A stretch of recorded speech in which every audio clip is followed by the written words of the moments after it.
You don't get it. This is how it works. When there's scarce, how does supply exceed demand? Oh, sorry, demand exceeds supply. That's what I want to say. Sorry. So what I'm saying is, deregulation or privatization is ideal. It increases long-run supply curve. But there's criticism about supply side policy. The criticism about supply side policy in the free market policy, which is privatization. The criticism is that the free market or the private sector prioritize profit ahead of output. And so for them to make more profit, they might decide to reduce their output. Reducing their output means there's scarcity. Demand exceeds supply. And if demand exceeds supply, what happens? Price raises. That raises the price of goods and services. So that's the criticism about the private sector when it comes to privatization. But the public sector will not do that, because the public sector they provide services, not to make profit.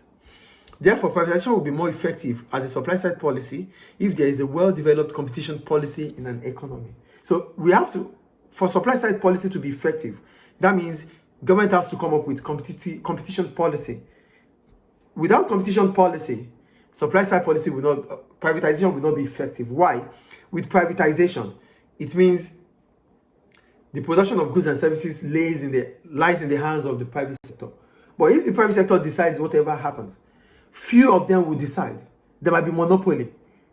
Do you understand? And if there's monopoly, then it will not be effective. So the only way to make it effective is to ensure that there is a competition policy that will break the monopoly. You know, if government is providing, like the General Electric Company of Libya, it's the only provider of electricity in Libya, right?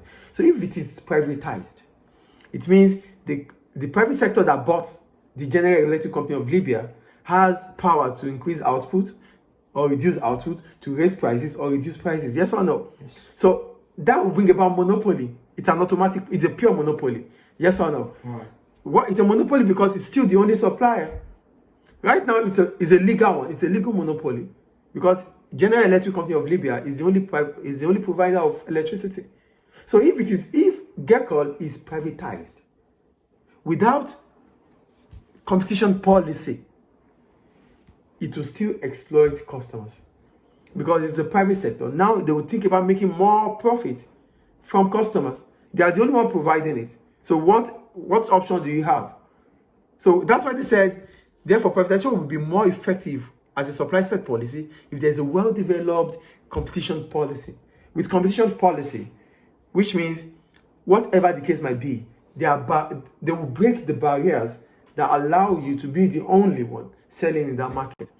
So that means as soon as the General Electric Company of Libya is privatized, the government will allow new firms to come into the electrical company, to the sector, to the power sector, so that they can also sell or supply to customers. And when more choices are available for customers, prices are expected to fall. I think privatization is clear there. Yes, sir. Any question about it? Good.